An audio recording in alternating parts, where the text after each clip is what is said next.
Food and health, ये दोनों चीज़ मनुष्य के लिए बहुत ज़रूरी है और इसी के बारे में आज की क्लास में हम लोग डिटेल में पढ़ने वाले हैं। साइंस का चैप्टर नंबर 5 हम लोग स्टार्ट करेंगे। चैप्टर को 2 पार्ट्स में हम लोग कंप्लीट कर लेंगे।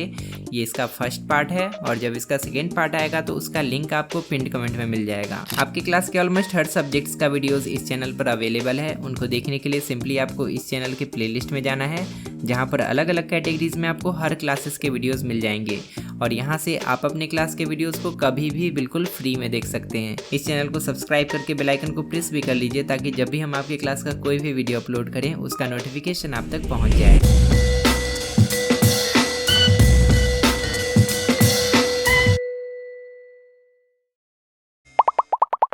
चैप्टर को पढ़ने से पहले ब्रेन मैपिंग कर लेने से हमें पता हो जाता है कि चैप्टर आखिर किस बारे में है और इसमें कौन कौन से टॉपिक्स हमें पढ़ने हैं। इस चैप्टर में सबसे पहले तो हम लोग चैप्टर का इंट्रोडक्शन देखेंगे, उसके बाद हमें हेल्थ के बारे में पढ़ना है, फिर हमें डिजीजेस के बारे में पढ़ना है। डिजीजेस दो तरह के हो सकते हैं, एक होता है नॉन कम्युनिकेबल डिजीज़ और एक होता है कम्युनिकेबल डिजीज़। इन डिजीजेस का कारण क्या है और इससे बचने का क्या क्या उपाय है, सब कुछ हम लोग इस चैप्टर में पढ़ेंगे। सबसे पहले हमें बताया गया है कि जितने भी लिविंग ऑर्गेनिज्म हैं सबको फूड चाहिए। All living organism need food, चाहे एनिमल्स हो, प्लांट्स हो या ह्यूमन हो, सबको फूड चाहिए क्योंकि food help us to grow and stay healthy. क्योंकि भोजन से हमें ग्रो करने में मदद मिलती है, हम लोग इसके कारण बढ़ पाते हैं और इसके कारण ही हम लोग हेल्दी रह पाते हैं। फूड से हमें एनर्जी भी मिलती है जिसके कारण हम लोग काम कर पाते हैं। हम लोग डिफरेंट काइंड्स ऑफ फूड को कंज्यूम करते हैं, हम लोग अलग अलग तरह का भोजन खाते हैं। इसका सिर्फ एक रीज़न टेस्ट ही नहीं है, सिर्फ टेस्ट के लिए हम लोग अलग अलग तरह का भोजन नहीं खाते हैं। ऐसा हम लोग इसीलिए भी करते हैं क्योंकि हमारे बॉडी को अलग अलग तरह का न्यूट्रिएंट्स चाहिए। अब आप सोच रहे होंगे कि न्यूट्रिएंट्स क्या होता है, तो न्यूट्रिएंट्स ऐसे सब्सटेंस होते हैं जो कि सिर्फ फूड में ही प्रेजेंट होते हैं और ये हमारे बॉडी के प्रॉपर ग्रोथ के लिए और डेवलपमेंट के लिए ज़रूरी होते हैं। अगर हमारे बॉडी को न्यूट्रिएंट्स नहीं चाहिए होता तो हम लोग कुछ भी खा लेते, मिट्टी भी खा लेते, प्लास्टिक भी खा लेते, लेकिन वो सब चीज़ में न्यूट्रिएंट्स नहीं होता है, इसीलिए हम लोग सिर्फ वही चीज़ खा सकते हैं जिसमें कि न्यूट्रिएंट होता है। मेनली 5 ऐसे न्यूट्रिएंट्स हैं जो कि हमारे फूड में प्रेजेंट होना चाहिए, जिसमें कि सबसे पहला है कार्बोहाइड्रेट्स, दूसरा है प्रोटीन, तीसरा है फैट्स, चौथा विटामिन्स और पांचवा मिनरल्स। ये सब मेन न्यूट्रिएंट्स है जो कि हमारे फूड स्टफ्स में प्रेजेंट होने चाहिए। अगर हम लोग कुछ भी ऐसा खा रहे हैं जिसमें कि ये पांचों प्रेजेंट नहीं है या इन पांचों में से कोई भी प्रेजेंट नहीं है तो उसको खाने का कोई भी मतलब नहीं बनता है। Observe the healthy eating pyramid given below. हमें इस वाले पिरामिड को देखकर समझना है। इसके बारे में कहा गया है, it shows the proportion of food stuffs and nutrients that we should eat for making our food balanced and good for our health. हमें किस तरह का भोजन कितने मात्रा में करना चाहिए उसी के बारे में हमें इस वाले फूड पिरामिड से पता चलता है। सबसे ऊपर देखिए क्या है, यहाँ पर है फैट, सॉल्ट एंड शुगर। ये सब हमें कम खाना चाहिए, ईट लेस। उसके नीचे है milk, dairy products, bean products and meat. ये सब चीज़ को हमें मॉडरेट क्वांटिटी में खाना चाहिए। उसके नीचे है फ्रूट्स एंड वेजिटेबल्स। ये सब ऐसा चीज़ है जो कि हमें ज़्यादा खाना चाहिए। और सबसे नीचे है ब्रेड एंड सेरेल्स, जो अनाज वाला चीज़ है वो सब हमें सबसे ज़्यादा खाना चाहिए। अगर हम लोग इस वाले फूड पिरामिड को फॉलो करेंगे तो हमारा बॉडी हेल्दी रहेगा और हम लोग कई सारे बीमारियों से बच पाएंगे। We already know there are different types of food. हम लोग जानते हैं कि फूड कई तरह के होते हैं, आपने क्लास 4 में भी पढ़ा था। एक होता है एनर्जी गिविंग फूड, एक होता है बॉडी बिल्डिंग फूड और एक होता है protective food. They should be taken in appropriate amount so that our diet is balanced. हमें सभी तरह के फूड को अप्रोप्रिएट अमाउंट में लेना चाहिए, जितना हमारे बॉडी को ज़रूरी है उतने अमाउंट में लेना चाहिए ताकि हम लोग हेल्दी रह पाएँ। इस वाले फिगर से हमें पता चलता है कि अगर हमारे फूड में पाँचों न्यूट्रिएंट्स होंगे तो हमारा फूड बैलेंस्ड होगा और हमें हमेशा बैलेंस्ड डाइट ही करना चाहिए क्योंकि कार्बोहाइड्रेट से हमें एनर्जी मिलता है। हमारे बॉडी को जो एनर्जी चाहिए वो हमें कार्बोहाइड्रेट के कारण ही मिलता है। प्रोटीन्स जो होता है वो हमारे बॉडी को ग्रो करने में मदद करता है और हमारे जो टिश्यूज़ मर जाते हैं उनको रिपेयर करने में मदद करता है। फैट्स के कारण हमारे बॉडी को एनर्जी मिलता है और हमारे बॉडी को गर्मी भी इसी के कारण मिलता है। अगर हमारे बॉडी में फैट्स नहीं होंगे तो हमारा बॉडी ठंडा पड़ जाएगा। इन सब के अलावा हमारे बॉडी को विटामिन्स और मिनरल्स भी चाहिए क्योंकि हमारे बॉडी के प्रॉपर फंक्शनिंग के लिए इनका ज़रूरत पड़ता है। अगर हमारे बॉडी में विटामिन्स और मिनरल्स नहीं होंगे तो हमारा बॉडी ठीक से काम नहीं कर पाएगा। अब हमें हेल्थ के बारे में पढ़ना है। हेल्थ क्या होता है इसके बारे में हमें इसके डेफिनेशन से समझ में आएगा। हेल्थ का डेफिनेशन कहता है health is a state of complete physical and mental wellbeing. मतलब हमारे बॉडी का वो स्टेट जिसमें कि हमारा बॉडी फिजिकली और मेंटली अच्छा होता है, उसी को हम लोग हेल्थ कहते हैं। For maintaining good health our body needs. अच्छे हेल्थ के लिए हमारे बॉडी को क्या क्या चाहिए? सबसे पहले तो हमें एक बैलेंस्ड डाइट चाहिए जिसमें कि पांचों न्यूट्रिएंट्स हो।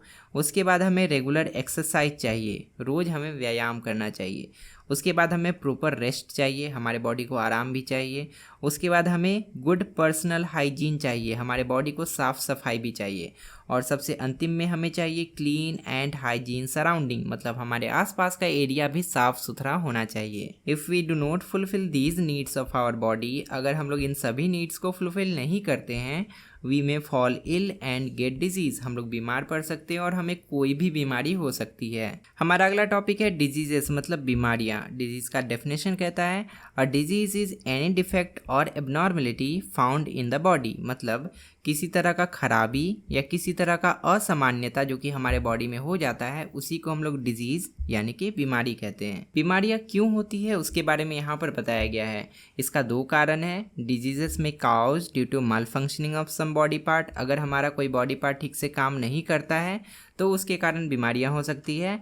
और due to lack of particular vitamin और मिनरल इन द बॉडी, या तो अगर हमारे बॉडी में कोई विटामिन या मिनरल की कमी हो जाती है तो हमें बीमारियां हो सकती है। Diseases are classified into two main categories. दो तरह की बीमारियां होती है, एक होता है नॉन कम्युनिकेबल डिजीज़ और एक होता है कम्युनिकेबल डिजीज़। जो नॉन कम्युनिकेबल डिजीज़ है ना, वो फैलता नहीं है। अगर कोई बीमार है उसके पास हम लोग जाएंगे तो वो बीमारी नहीं फैलेगा। लेकिन जो कम्युनिकेबल डिजीज़ होता है वो फैलता है। अगर कोई बीमार है हम लोग उसके पास जाएंगे तो वो हमें भी हो सकता है। यहाँ पर डिजीज़ का डेफिनेशन है, आप इसको अंडरलाइन करके याद कर लीजिएगा। और डिजीज़ का दोनों टाइप्स का नाम भी आपको याद करना है। अब हमें पढ़ना है सबसे पहले टाइप के डिजीज़ के बारे में जो कि है नॉन कम्युनिकेबल डिजीज़। इसका डेफिनेशन कहता है diseases which generally do not get transmitted from one person to another are called non communicable disease. मतलब ऐसे डिजीज़, ऐसी बीमारियां जो कि एक पर्सन से दूसरे पर्सन की ओर ट्रांसमिट नहीं होते हैं, फैलते नहीं हैं, उसी को हम लोग कहते हैं नॉन कम्युनिकेबल डिजीज़। कुछ ऐसे नॉन कम्युनिकेबल डिजीज़ होते हैं जो कि जन्म से ही बॉडी में प्रेजेंट होते हैं और इसका कई कारण हो सकता है। सबसे पहला कारण है ड्यू टू डेफिशिएंसी, मतलब कमी के कारण। किसका कमी? तो न्यूट्रिएंट्स का कमी। जैसे कि अगर बॉडी में प्रोटीन का कमी रह जाता है बचपन से ही, या कार्बोहाइड्रेट का कमी रह जाता है, या विटामिन या मिनरल का कमी रह जाता है, तो उसके कारण ऐसे डिजीज़ हो सकते हैं। Diseases that are caused due to some deficiency in our diet are known as deficiency disease. अगर हमारे भोजन में किसी तरह का कमी रह जाता है और उसके कारण अगर कोई बीमारी हो जाता है तो ऐसे बीमारी को हम लोग डेफिशिएंसी डिजीज़ कहेंगे। तो ये डेफिनेशन भी इंपॉर्टेंट है, आप इसको अंडरलाइन करके याद कर लीजिएगा। Let us now learn more about deficiency disease. अब हमें डेफिशिएंसी डिजीज़ के बारे में और डिटेल में पढ़ना है। तीन तरह का डेफिशिएंसी डिजीज़ होता है, जिसमें कि पहला है प्रोटीन कार्बोहाइड्रेट डेफिशिएंसी डिजीज़, दूसरा है मिनरल डेफिशिएंसी डिजीज़ और तीसरा है विटामिन डेफिशिएंसी डिजीज़। सबसे पहले हम लोग इसको पढ़ लेते हैं। इसके नाम से पता चलता है कि जब हमारे बॉडी में प्रोटीन और कार्बोहाइड्रेट की कमी हो जाती है तो हमें प्रोटीन कार्बोहाइड्रेट डेफिशिएंसी डिजीज़ हो सकता है। वही चीज़ यहाँ पर बताया भी गया है कि protein is a body building nutrient and carbohydrate is a energy giving nutrient in our body. Protein से हमारा बॉडी बिल्ड होता है और कार्बोहाइड्रेट से हमारे बॉडी को एनर्जी मिलता है। जब इन दोनों चीज़ की कमी हो जाती है हमारे बॉडी में, तो जो हमारा बॉडी ऐसा होना चाहिए था वो ऐसा नहीं होकर ऐसा हो जाता है। दोनों पिक्चर को देखकर हमें क्लियरली पता चल रहा है कि जो बच्चा पिक्चर नंबर 1 में दिखाया गया है वो हेल्दी लग रहा है और एक्टिव लग रहा है, लेकिन जो बच्चा पिक्चर नंबर 2 में दिखाया गया है वो वीक लग रहा है और सिक, मतलब कमज़ोर और बीमार लग रहा है। जो बच्चा पिक्चर नंबर 2 में दिखाया गया है उसके भोजन में प्रोटीन और कार्बोहाइड्रेट का कमी रह गया था, इसी के कारण से उसका ये कंडीशन हो गया है। The following table list the main symptoms of protein carbohydrate deficiency disease. मतलब अगर किसी को प्रोटीन कार्बोहाइड्रेट डेफिशिएंसी डिजीज़ हो जाता है तो हमें पता कैसे चलेगा, उसका क्या लक्षण है, उसका क्या सिम्टम है, उसी के बारे में हमें इस वाले टेबल में बताया गया है। जब प्रोटीन कार्बोहाइड्रेट डेफिशिएंसी डिजीज़ होता है तो बॉडी का इम्प्रॉपर ग्रोथ होने लगता है। जैसे बॉडी ग्रो करना चाहिए वैसे नहीं कर पाता है। Loose skin and sunken eyes, skin loose हो जाता है, ढीला हो जाता है और आँख धंस जाता है। थिन एंड लाइट हेयर, बाल जो है बहुत पतला हो जाता है और हल्का हो जाता है।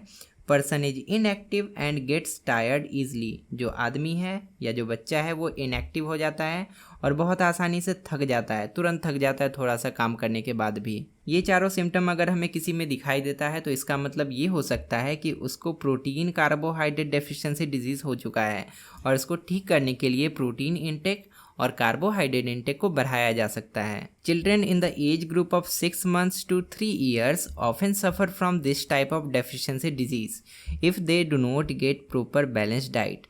अगर 6 महीने से 3 साल तक के बच्चों को प्रॉपर बैलेंस डाइट नहीं मिलता है तो उनको ऐसा डेफिशिएंसी डिजीज़ हो सकता है।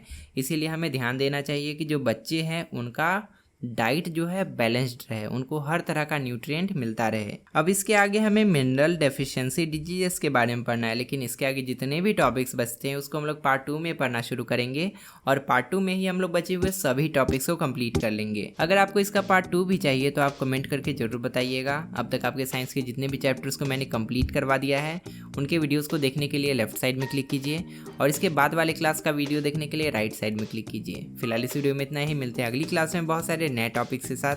तब तक के लिए अपना ध्यान रखिए और अच्छे से पढ़ाई करते रहिए।